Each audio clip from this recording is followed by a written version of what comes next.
Hello dear student, आज हम लोग क्वाड्रिलेटरल पढ़ेंगे और क्वाड्रिलेटरल में क्या क्या कौन कौन शेप होते हैं ये जानते हैं।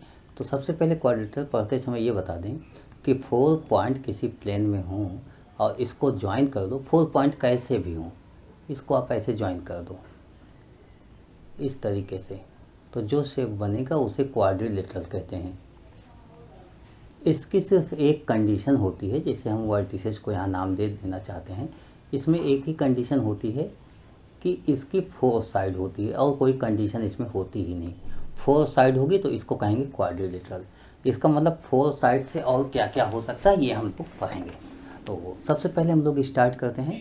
सबसे पहले मान लीजिए अपोजिट साइड पैरेलल हो जाए, जैसे एक साइड ये हो गया, एक साइड ये हो गया और इस तरीके से हो जाए, तो इसे हम कहेंगे parallelogram.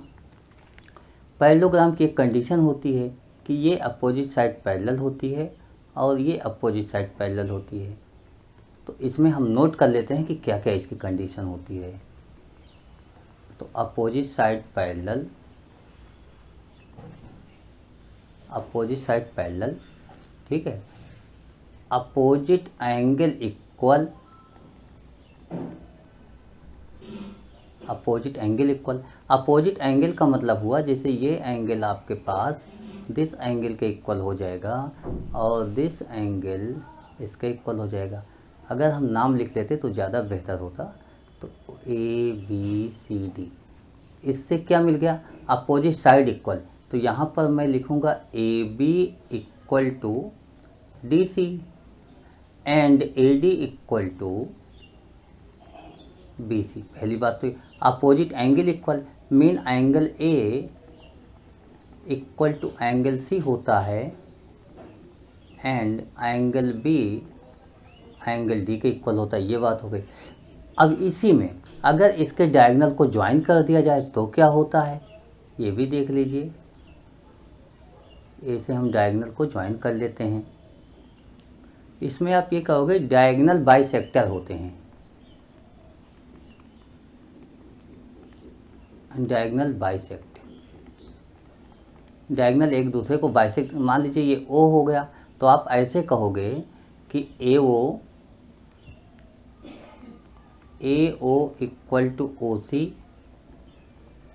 And BO equal to OD, ऐसे। लेकिन अब हम यहाँ कुछ लिखेंगे नहीं, जैसे OD BO के होगा, AO OC के होगा। एक बात और, ये वर्टिकली अपोजिट एंगल भी इक्वल होते हैं, तो ये तो एक जनरल सी बात हो गई, ये सब आप जानते हो। तो ऐसे आप लिख सकते हो। तो ये आप कंडीशन याद रखिएगा कि ये क्वाड्रिलेटरल में पैरेललोग्राम की बात हो रही थी। तो ये कौन सा फिगर हमारे पास हुआ, पैरेललोग्राम हो गया। अब उसके बाद हम लोग पैरेललोग्राम में यहाँ पर क्या है, अपोजिट साइड इक्वल, इतने मैंने लिखा है। तो अपोजिट साइड इक्वल, अगर हम ये कह दें कि आल साइड इक्वल, आल साइड इक्वल, देखिए आप, आल साइड इक्वल, मतलब हम पैरेललोग्राम ही पढ़ रहे हैं लेकिन इसकी एक कंडीशन ऐसी है कि आल साइड इक्वल। जब आल साइड इक्वल हो जाएगा तो आपका फिगर कुछ ऐसा बनेगा, इस तरीके से कुछ बनता हुआ दिखेगा। अब इसमें अगर मैं नाम लिख लेता हूँ ABCD, तो इसमें बाकी सभी कंडीशन वही हैं, बस ये है कि AB BC CD DA ये इक्वल हो जाएगा, यानी सभी इक्वल हो जाएंगे। आल साइड इक्वल हो जाएगा पहली केस, यानी AB equal to BC equal to CD equal to DA हो जाएगा। बाकी डायगोनल बाइसेक्टर होगा, ये आप नोट कर सकते हो। अपोजिट एंगल इक्वल हो जाएगा, ये अपोजिट एंगल इक्वल हो जाएगा। दिस एंगल अपोजिट, जैसे BD के AC के इक्वल हो जाएगा। और इसमें हम ये भी कहेंगे कि ये लाइनें जो हैं अपोजिट साइड वो तो पैरेलल होंगी ही, वो कंडीशन में नहीं बदलाव होगा। यानी जो पैरेललोग्राम है सब कुछ वही रहेगा, केवल साइड इक्वल हो गई और कोई कंडीशन नहीं बदल रही है। एक बात और, अगर हम इसके डायगोनल को ज्वाइन करते हैं तो क्या मिलेगा, ये बात आपको सोचने वाली है। तो अगर मैं इसको ऐसे ज्वाइन कर देता हूँ इस तरीके से,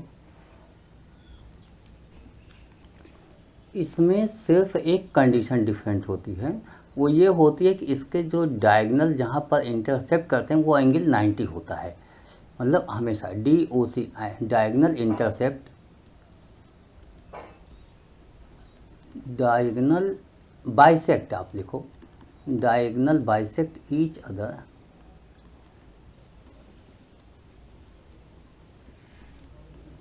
एट अ राइट एंगल, ये आपको याद रखना होगा।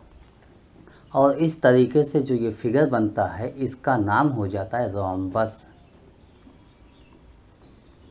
इसमें पैरेललोग्राम से क्या डिफर हुआ, ये डिफर हुआ आल साइड इक्वल, उसमें टू साइड इक्वल, इसमें आल साइड इक्वल। एक बात और, डायगनल जो होता है बाइसेक्ट तो होगा, वो पैरेललोग्राम में भी होता है, इसमें होता है bisect each other at right angle, लेकिन ये राइट एंगल पर बाइसेक्ट करता है, यानी ये एंगल 90 90 90 होते हैं।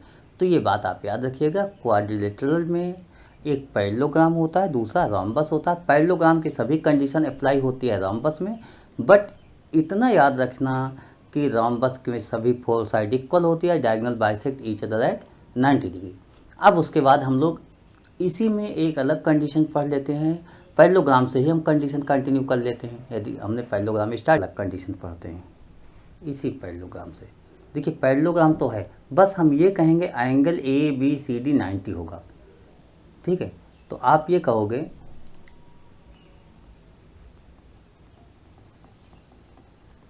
वर्टिसेस मेक एंगल 90,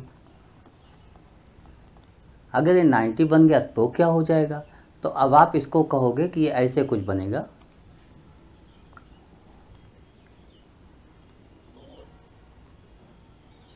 इस तरीके से आपके पास कुछ बनता हुआ आएगा। इसका नाम होता है हमारे पास rectangle.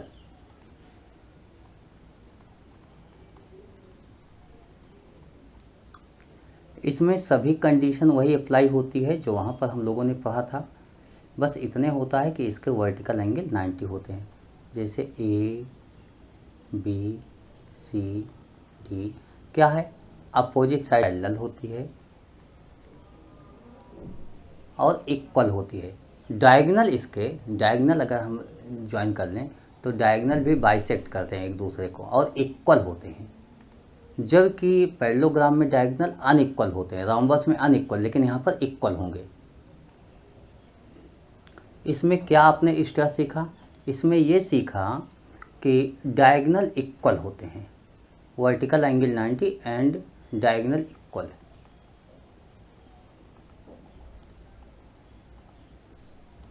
Diagonal equal and bisector, bisector तो वैसे भी होता है, रोम्बस में भी होता है, पैरेललोग्राम में भी होता है, लेकिन यहाँ भी होगा डायगोनल इक्वल एंड बाइसेक्टर। इसी रेक्टेंगल को अगर आल साइड इक्वल हो जाए, जैसे इसी रेक्टेंगल में आल साइड इक्वल, आल साइड इक्वल हो जाए तो इसका नाम हो जाता है स्क्वायर,